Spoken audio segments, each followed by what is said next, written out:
St. John Chrysostom says, we abstain when we fast not only from foods, but also from sin, from things that separate us from God. Isidore, another one of the church fathers, says, fasting in respect of food is no benefit to those who fail to fast with all of their senses. So fasting from food, when you don't fast from your senses, when you don't fast from closing your eyes to sin, your ears to sin, your smell to sin, has no effect. So we fast to regain control. We fast to make room and empty ourselves of these foods so that we can be filled with God. But then how finally do we fast? If you have never benefited from fasting, can I suggest one reason why we've never benefited from fasting? And I say this to myself first. The reason we don't benefit from fasting is we don't fast. Fasting is not about changing our diet to a vegan diet and not eating meat and not eating chicken and not eating poultry and not eating fish and not having dairy. Those are very important parts of fasting. Fasting is about the medical term fasting, to literally abstain. In the early church, when they said fast, they meant not to eat, to go through a period of not eating.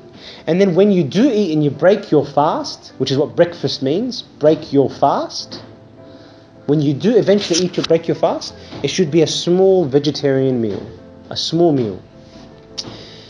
That means fasting is not about changing our diet. It's about experiencing hunger, abstaining, not giving in to our desires. It means that, for example, if I'm used to having breakfast at 7 a.m., I don't have breakfast until 10 a.m. or 11 a.m. Whatever you decide according to your capacity and your health with your spiritual father. But we all need to abstain, every single one of us, because if you don't experience hunger, you don't experience fasting. Christ hungered in the desert. Hence he was fasting.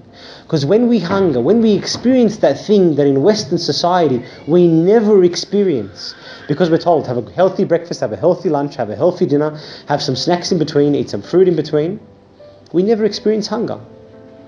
Fasting is a chance for us to experience hunger, to regain control over the things that dominate us. If we can control our stomachs, we can control the rest of our desires.